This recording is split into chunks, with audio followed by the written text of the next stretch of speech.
And you look good, so don't worry about that. Okay, we're here in 69 Camden High Street, the Herrick Watt pop-up shop. And with me is... Kevin O'Neill. Coleen Stevenson. And you have been here a whole week now in your pop-up experience in Camden Town. So tell us, what's it been like? It's been fun, stressful, tiring. Yeah. But it's been good. Yeah. It's been good. So one of the things I really want to pick up is, what would you say to people who are going to do this next year, and what do you wish that you'd thought about more before you came here? Just to take it seriously and just like do it. Like don't wait for someone else to do it.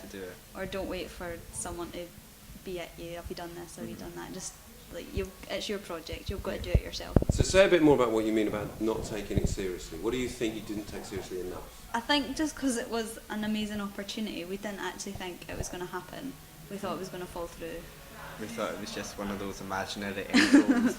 It was just sort of like there. Just to sort of make us go. Wow. That's quite interesting, isn't it? Why on earth would you think it wasn't going to happen? I don't know why. I don't know. It was just that feeling that we all got. Okay. Because no one wanted to book train tickets because they were like, we're not going. Yeah, we're not going. It's not happening. Okay, well, you're here. It's real. It's actually real. So you started with a kind of basic theme of the Spirit of Camden. How important was that, and what was the process like? It was good to start with because you got to see what Camden was like, and it was a starting point of where you want to take Camden. Yeah, I suppose it kind of showed you your target market as well, in terms of who was going to be buying really your stuff. It's really important to think about what the target market is. And how important were the brands that you were sort of pointed towards? They kind of got lost in the middle. They started. We done a little bit of it at the beginning, and then we were told it wasn't so important, and then it came back again, and we were. It was, I think that was... So maybe that wasn't clear enough. Yeah. I don't know if, again, that was maybe more the marketing students sort of part of the project. I think that's where it brought them in. And we kind of like just let them get on with it. And they should have looked how those brands promoted themselves. Yeah. And then that would have brought that into the shop. And the other thing I'm very aware of is that the 8 groups that you've got here, when you walk into the shop now, it's not... It feels more like a whole collection than individual groups. Yeah. Was that what you expected? Is that helpful? Does it matter? I don't think it was expected, but it is helpful because it makes the shop look like a shop rather than a jumbo sale. Yeah, it is a bit like that. Did you think about the look of the shop? How it actually looked to walk into before you got here? Not really before we got here. It was kind of hard to imagine. Individually in the groups, we all sort of had our sections. We sort of looked more like Harvey Nichols or somewhere like that, where their designers had separate sections. That's how we sort of looked at it. Right. But then when we actually came down here, it didn't quite work like that. Yeah. We think it still looks good, but it wasn't the layout. But again, it's hard to imagine what it's actually going to look like until you're actually here. Well, what would you do with the shop, given more time, if you had it again? What do you mean with the layout and stuff? Yeah. I think the layout works really well because in terms of space, like we imagined 8 different rails with the 8 different groups garment, but obviously realistically that's not, and that might make it look a bit like a jumble sale as well, because the way we've got it, we've sort of got colour schemes going on, and I think that works really well. Whereas if it was groups, it would look a bit mishmash. No, I think you're right. So talk a bit more about the marketing and also about the event, because getting people to come in and buy your stuff is one thing. Getting people to come to an event, a private view, is another. So how do those 2 things work?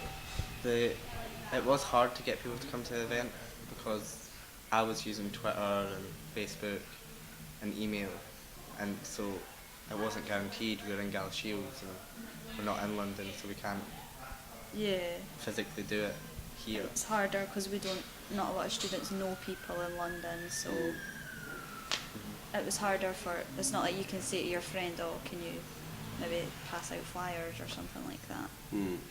So maybe there's a sense in which, in order to get people in, you've really got to push it. You've got to think in new ideas. Like it isn't as easy as just handing out flyers or sending someone an email. You've got to think of an interesting way for them to like you said, remember Yeah. that this event's happening. Yeah, and keep reminding them, and Yeah. phoning them even, you know. Yeah. I think the other thing for me that I thought was really good was the night of the private view was great, and lots of you were dressed up and you were looking great, but it was a bit thin on the ground in terms of numbers and certainly press. Yeah. It was, but again, that goes back to us not being in London. And planning as well. Like, Do you think Yeah. it's because you're not in London? Do Part you think people who can is it impossible for people to come to London and have exciting events? It's not impossible, No. but it makes it a lot harder because, well, I mean, for us to know we could like have. word of mouth and things like that. Yeah. Mm. It's been easier if we were here. Yeah. It's harder being in a tiny village where. So therefore you need to work that much harder Yeah. to do it. Yeah. And it's making contacts like before, kind of thing. Yeah. Yeah. Um, So look ahead now. Imagine that you're doing this again next year, or imagine that you were starting again a year ago. What would be the key things that you want to get across to yourselves? What would be the 3 or 4 Promote points? earlier, promote earlier. all the time. all the time. Yeah. Promotion, 24/7. promotion, promotion. Yeah, just Yeah. constantly Yeah. get things done. Just do Yeah. things until And does high that quality. include getting the collection or some of the collection ready earlier? Yeah. The patterns and trials and things like that should be done before Christmas. And getting lookbooks and images, because the first day we didn't have any images on the wall, Yeah. and it looked really bare, but the images look really strong now, and it does Yeah. make the shop look a lot better. And the films have worked very well, haven't they? Yeah. Yeah, they've Yeah. worked pretty well. They pull Yeah. it together. Yeah, and there's something that you can use both in the shop and online, of course. Yeah, a lot of people have actually came in and asked if we've got websites. Yeah. And then Yeah. one girl asked if we had a lookbook, and we were obviously like, oh no, we don't actually. So it might even be a good idea to have a lookbook of everyone's garments. And maybe it sounds like you're saying you can get a few key pieces that will be good for promotion ready as soon as possible. Yeah. So you can get the lookbook ready, you can start promoting, and then you can make the rest of the collection later. Yeah, if even you get one piece from each group, 1 or 2 pieces from each person, Yeah. then Yeah. the communications people can start doing photo shoots and Yeah. putting something together. And films and stuff as well. Yeah. Because obviously all the sort of different courses have to join. Like, Yeah. they're each Together, linked. which it's difficult, well, like communication wise, between each cluster, between each group in the cluster. It's quite difficult. Mm. Yeah. I get a real strong sense from you that no, there is never too much promotion. No. No, not at all. So you can never rest on your laurels and think you've done enough. No, I think that was something that our year group done. I think they thought they had done enough, or they thought they'd done as much as they could. Yeah. Yeah. And And it is interesting as well from my perspective, looking at, because some of the images are very strong, and some of the clothes were, had an appeal that I would have Yeah. thought people would be drawn to. They just perhaps weren't sold enough. Yeah. Yeah, that's probably true, because there are some really nice garments, Mm. and even the customers say they're really nice, Yeah. but they just didn't know it was happening. What other feedback have you heard from customers? They didn't know the shop was here. Yeah. The pricing is too high, I think, and sizing. Sizing's a big issue. But again, that's all down to luck. Like, you might get a customer who wants to spend that amount of money on a shirt, but who's Yeah. not the right size. Yeah. Then you'll get a customer who is the right size, but doesn't want to spend that amount But of that money. makes me think, should you have more one size fits all or small, medium, large range of something? Yeah. Less garments but a few more SKUs? Yeah. I think Possibly. the brief should be whittled down so that you're thinking about the target market specifically for this area. You're thinking about people in general, real people that are actually buying this, not models. Mm. Yeah, because I think that is one of the things when you're designing, you imagine like a 6-foot model wearing your shop. Yeah. Yeah. And When perhaps it's that size- works for your Yeah. showpiece. Yeah, for the and for showpiece the that'll look good. for the private view, but for us Right. normal folk. Yeah, because there's been older women coming in who are obviously a bit bigger and stuff, and they're like, Yeah. oh, yours is really nice, but Yeah. It's not size 22. yeah. But then again, that goes down to time, like Yeah. in terms of how much space we've got in workshops at uni, and how much time we've got in them. Realistically, And how much time extra time you're willing to put in. yeah. But realistically, you can't do certain.